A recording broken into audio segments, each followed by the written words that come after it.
aguardar um pouquinho, agora sim, aguardar o áudio, o pessoal ajustando aqui para que...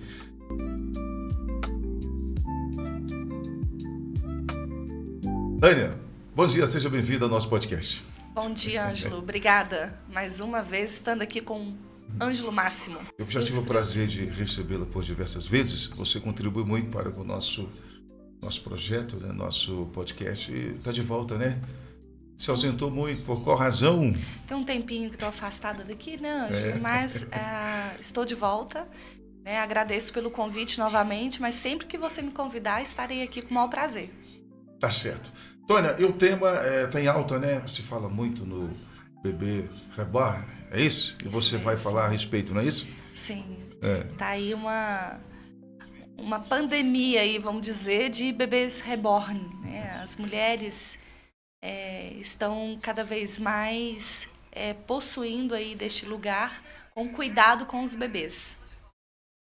Certo. O que levou o pessoal a aderir a esses bebês? O bebê reborn são bonecos que foram criados, né, mais para chegar na realidade de um bebê, justamente para colecionadores. E então, a partir de bonecas mesmo, ali, de brinquedos de crianças, alguns foram criando essa parte aí, né, de realista para entregar cada vez mais um material, um produto de qualidade, principalmente para as pessoas que gostam de colecionar. E começou por aí.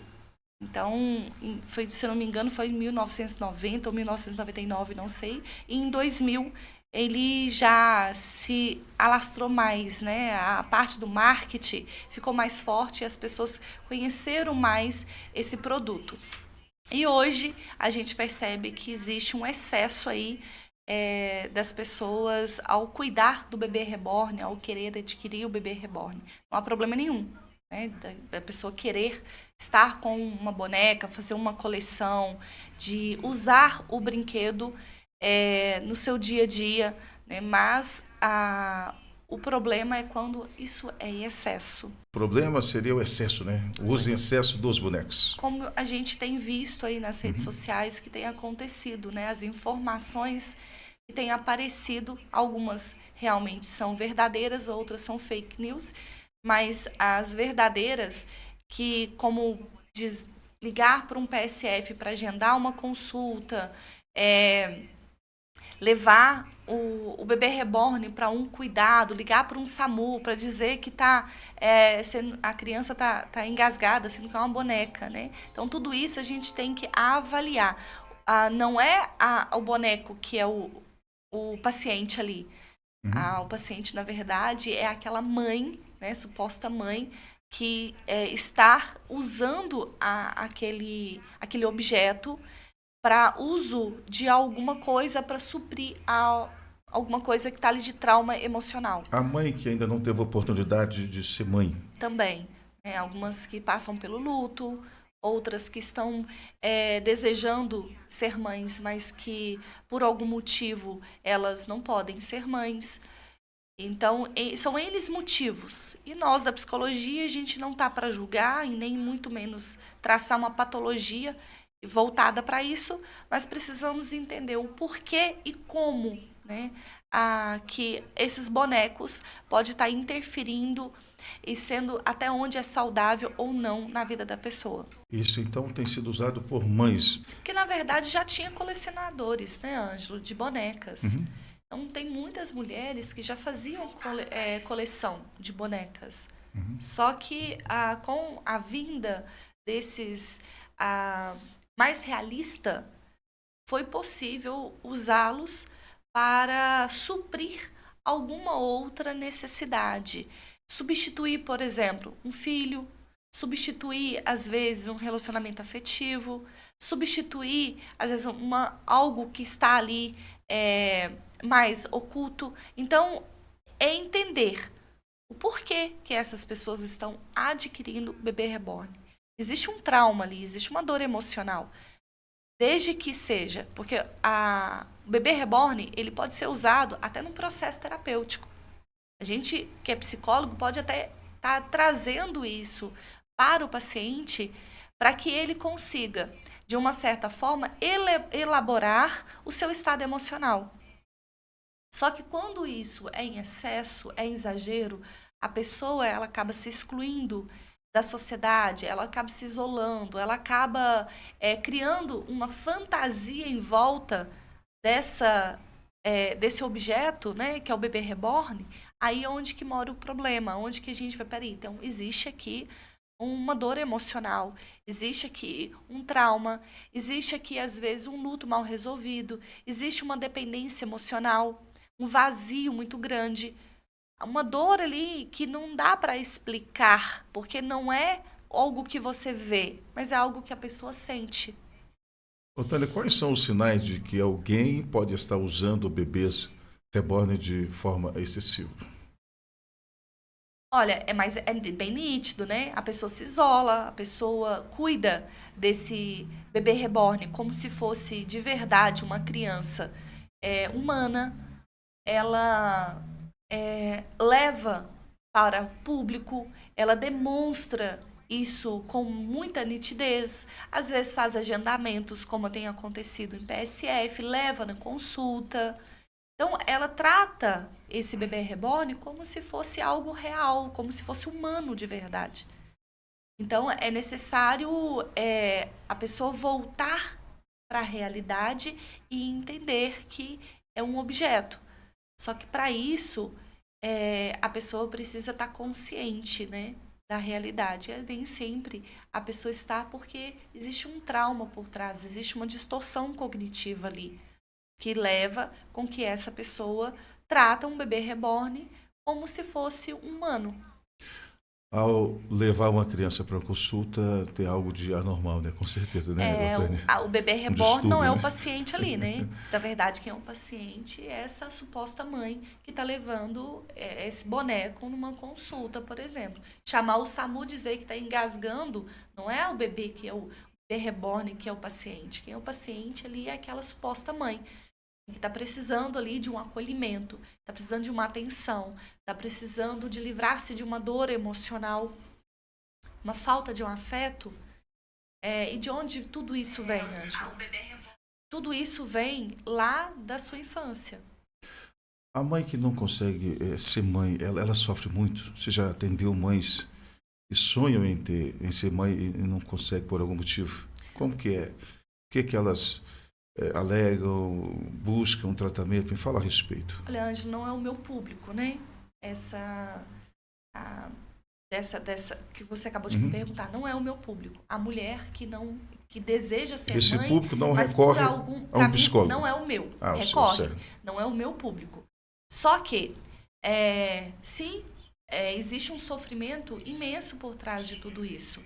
Porque é o desejo de ser mãe e, de uma certa forma, você não pode ser. Você não pode gerar outra vida. Aquilo causa uma frustração muito grande. Quando você vai olhar essas mulheres que estão ao seu redor, com várias outras mulheres que estão engravidando, têm uma gestação normal, têm seus filhos, e ela deseja ser mãe ali, não pode. Então, existe uma dor emocional muito grande, um vazio muito grande por trás. Hoje em dia, cada vez mais, nós estamos vivendo um mundo individualista. As pessoas estão se isolando, as pessoas não estão tendo tanto contato social. Olha que nós estamos numa era, né, da globalização, a internet, onde aproxima tanto as pessoas, mas ao mesmo tempo você está distante das pessoas. Nós estamos o tempo todo aqui no telefone, só que a pessoa que está aqui do nosso lado, a gente sequer olha para ela, a gente sequer ouve essa pessoa que está do nosso lado, e nem a pessoa está nos ouvindo. Isso nos causa uma fantasia de que eu estou me socializando, só que, na verdade, me cria um vazio. Porque eu estou sozinha na minha casa, eu estou sozinha no meu quarto e com um aparelho, telefone, achando que eu estou me socializando. Isso não é uma socialização propriamente dito, porque cria-se um vazio muito grande. Então, as pessoas vão recorrer a quê? As pessoas precisam de afeto, nós somos seres relacionais. Precisamos de afeto. Precisamos dar afeto. E onde que buscamos, então? Muitas pessoas com esse vazio, nesse sentido de solidão, na carência, vai buscar isso no pet, vai buscar isso numa coleção, vai buscar isso agora que está acontecendo com os bebês reborn, né, que é mais voltado para um público feminino.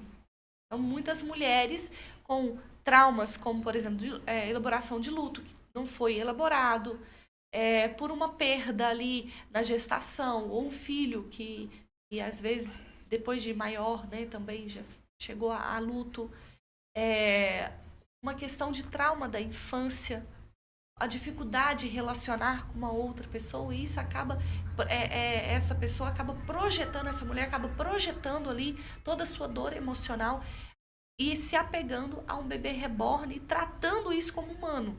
Isso que é o problema. Não só o bebê reborn, como você falou, tem os animais, tem muitas pessoas que pegam ali os seus pets e vão cuidar como se estivesse cuidando de uma criança. Cuida mesmo do bebê e se apega muito àquele pet. Justamente por quê? Porque existe ali um vazio dentro de si. Em vez da pessoa olhar para si, ela olha para o externo, ela não olha para o interno. Isso dificulta com que a pessoa elabore qualquer dor emocional que tem dentro dela. Cuida do cãozinho como um humano, né? Sim, cuida do cãozinho. Dorme junto, dorme na mesma cama, não é isso? E não só do cão. Agora com roupinhas. Sim, tem a roupinha. Tem o gato também, né? Tem o gato também. Tem o cat. Isso. Então, tem outros tipos de animais que as pessoas costumam substituir também por uma criança, por exemplo. É uma forma terapêutica. A gente não está dizendo que isso é doentio, no sentido quando você usa isso de uma forma equilibrada. O que ultrapassa, que quando é um excesso, é onde mora o problema. Então, vou substituir, por exemplo, um contato com uma pessoa, uma amiga, um amigo, um relacionamento afetivo, um filho ou uma filha, por um pet, por exemplo. Ou eu vou substituir isso por um bebê reborn. Isso é o problema. E isso está ocorrendo com muita frequência, né? Com muita frequência. Ainda mais na era que nós estamos vivendo, né? As pessoas estão cada vez mais doentes emocionais, um quadro depressivo, transtorno de ansiedade.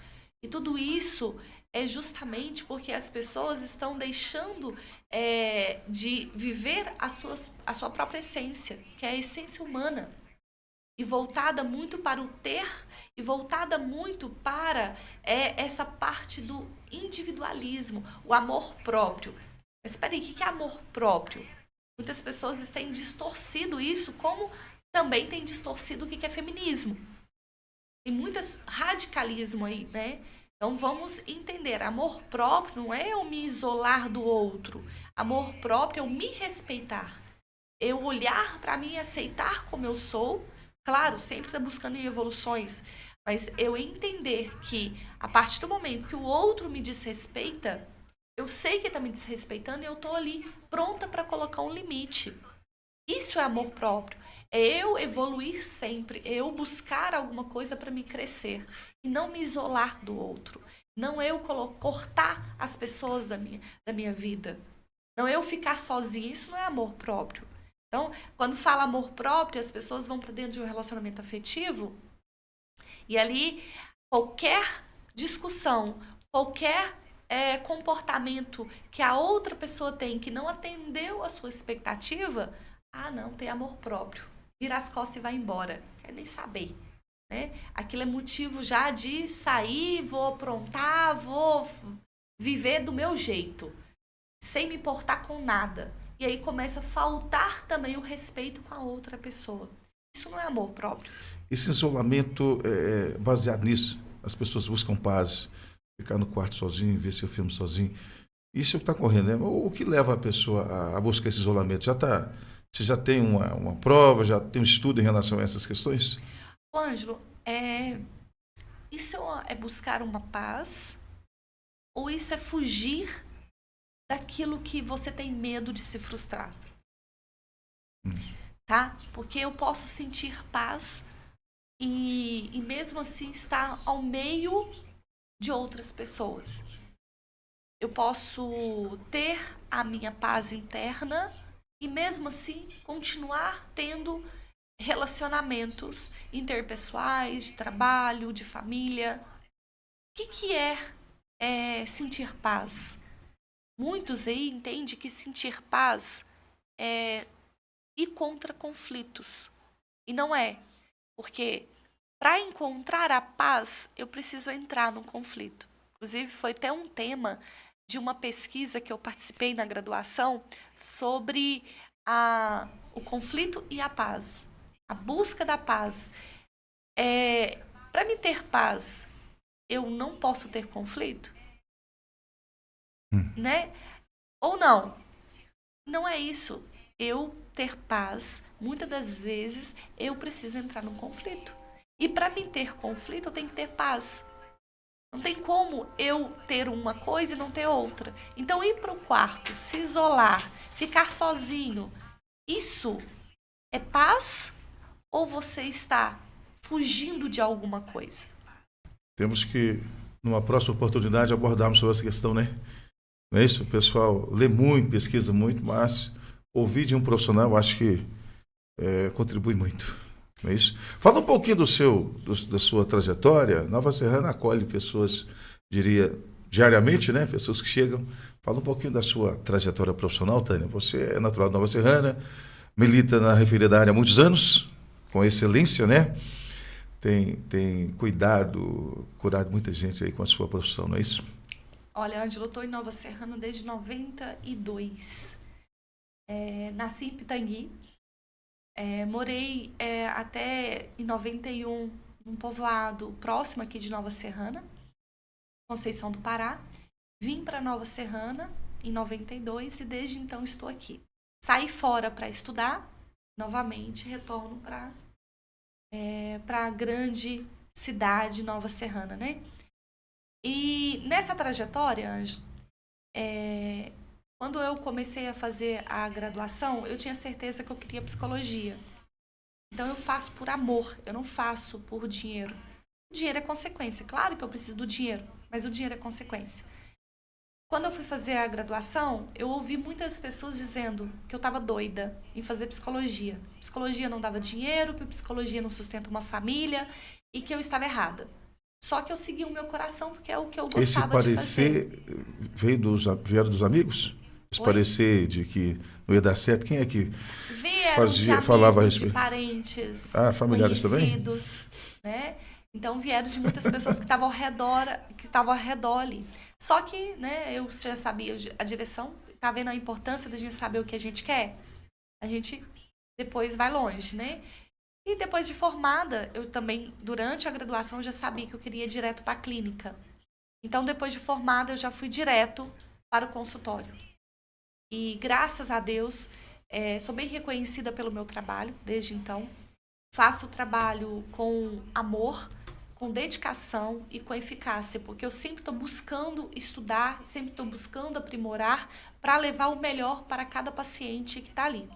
Nessa trajetória, eu acabei desenvolvendo um livro, escrevi um livro, era para ter trago ele, eu acabei esquecendo, tá, Ângelo? Depois você coloca aí para o pessoal ver. Vou colocar a imagem aí. Coloca a imagem. Para ilustrar, não é isso? Isso. Uhum. Não sei se dá para você colocar isso, ou se der eu te mando aí. Dá para mandar para o pessoal? Eu acho que não. Não, né? Eu acho que é ao vivo assim não.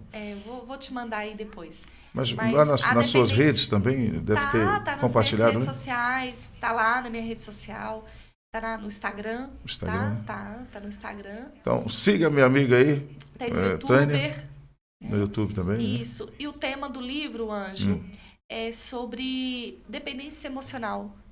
É um guia, liberta-se da dependência emocional. Um guia para você libertar-se deste mal. Então, ali eu trago detalhadamente o que é uma dependência, como você identificar se você tem uma dependência emocional, como você pode fazer para livrar-se da dependência emocional. Te enviei aí o modelo do livro. Uhum. Tem vários exercícios, atividades que tem no livro para você fazer, como autoterapia, que pode te ajudar numa busca, né, do despertar, uma busca de uma libertação dessa dependência emocional. O que é uma dependência emocional? É um vazio que a pessoa sente, é uma necessidade que não foi suprida na sua infância. E ela acaba se apegando demais ao outro. Muitas pessoas acreditam que o único ruim da história é o narcisista. Só que, na verdade, eles esquecem que o dependente emocional ele não é vítima. O dependente emocional, por mais que ele está nas suas dores emocionais ali, ele está uma carência enorme, ele também é tóxico. Também acaba sendo agressivo, assim como o narcisista. O narcisista também, ele não faz na maldade as coisas. Ele também sofre. Ele também Muita tem gente vai discordar de você. Sim, eu sei. Né? Existe uma dor, uma vulnerabilidade por dentro ali do narcisista. Por que o narcisista age da forma que age? É porque não tem sentimento? Não, pelo contrário, ele tem um sentimento. Só que ele tem tanto medo, ele é tão inseguro de si, ele tem uma baixa estima tão grande, que ele necessita fazer com que o outro esteja no sofrimento para ele se sentir bem. Ele precisa estar no alto. Muito estranho, né, meu amigo? É, muito estranho, né? Então, tá vendo? Percebe que ele também tem a dor emocional dele? E o narcisista não procura uma ajuda, ele só procura uma ajuda quando ele está passando por um problema no relacionamento e ele deduz que aquela pessoa vai abandoná-lo e ele está muito apegado àquela pessoa. Então, é só assim que ele busca uma ajuda. Ou se não, porque ele foi empurrado por alguém ali para buscar uma terapia. O dependente emocional, ele muitas das vezes entra num quadro depressivo, uma crise de ansiedade. Por quê? Porque tem um vazio muito grande dentro de si. Não acredita em si mesma, não consegue elaborar a sua dor, o vazio que sente. Então, a busca no outro, como aí vem os bebê reborn, né? Vou buscar no outro para preencher esse vazio, que eu não sei lidar com este vazio. Mas eu não sei lidar porque eu não estou permitindo olhar para dentro de mim. Eu não permito cuidar do meu jardim porque dói. Olhar pra gente, Ângelo, dói. Ontem mesmo, quando eu terminei de atender uma paciente, depois ela foi embora, ela mandou uma mensagem dizendo assim: Tânia, eu entendi agora o que é compaixão. Ter compaixão de si mesma. Eu busquei aqui a interpretação, o significado da palavra. Ela me agradeceu e disse assim: do olhar pra dentro de mim dói.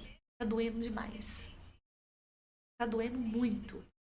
Mas obrigada por me olhar ensinar para a ter dentro compaixão. de mim. É isso que ela citou? Olhar. Sim, olhar para dentro dela mesma, né? Olhar para dentro de si. Então, se você olha para si, às vezes é difícil porque você tem que lidar com os seus monstros internos. É difícil, às vezes, você estar sozinho numa casa porque você não aguenta o silêncio externo que internamente está fazendo muito barulho. Então você não quer ouvir o que está dentro de você. E aí você busca externamente sair da sua realidade, como é buscar os bebês reborn, os pets, né, para você se apegar, uma coleção de carrinho, qualquer outro tipo de coleção que você se apega demais, tudo que é em excesso se torna algo doentio.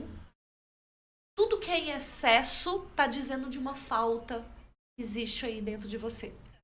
Então, se eu busco comer demais, eu estou comendo demais porque tem alguma coisa que está faltando dentro de mim.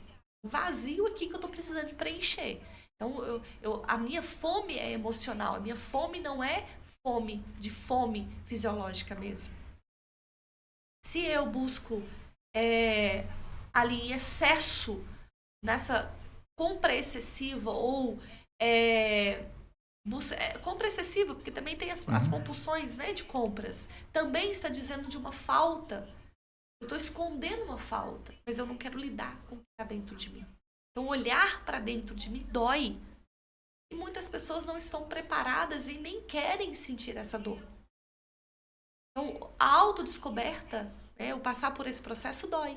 E a dependência emocional, o livro que eu acabei escrevendo, ele vai trazer esse passo a passo de como você pode fazer para voltar para si, como você quebrar essas crenças, esses padrões que é disfuncional. E ir para um lugar mais saudável, para construir um relacionamento mais saudável. Um dependente emocional, ele está buscando alguém que é dominador ou ele busca alguém que é narcisista. Também acaba sofrendo. Mas ele também não é vítima, porque ele tem comportamentos que são tóxicos. Sofre e faz alguém sofrer. Sim, é controlador, né? A necessidade de saber cada passo que o outro está dando é grande. Sufoca demais o outro, porque precisa ficar demais ali.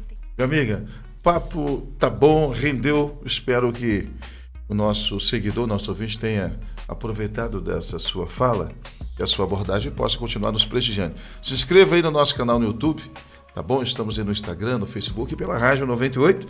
Agora a gente segue com a parte musical e na TV 510 com a nossa programação normal. Obrigado, viu, amiga, por participar, por contribuir com a nossa audiência. Valeu. Imagina, Anjo. Obrigada eu. Pessoal, finalizando o nosso podcast, agradecendo às empresas parceiras, o Cicobi Crédito Nova, um abraço especial para o Teidson, presidente da instituição, sempre nos assistindo. Também conosco aí o Pedro Gonçalves, da Diamond Injetados, e as demais empresas parceiras aqui do podcast. Grande abraço.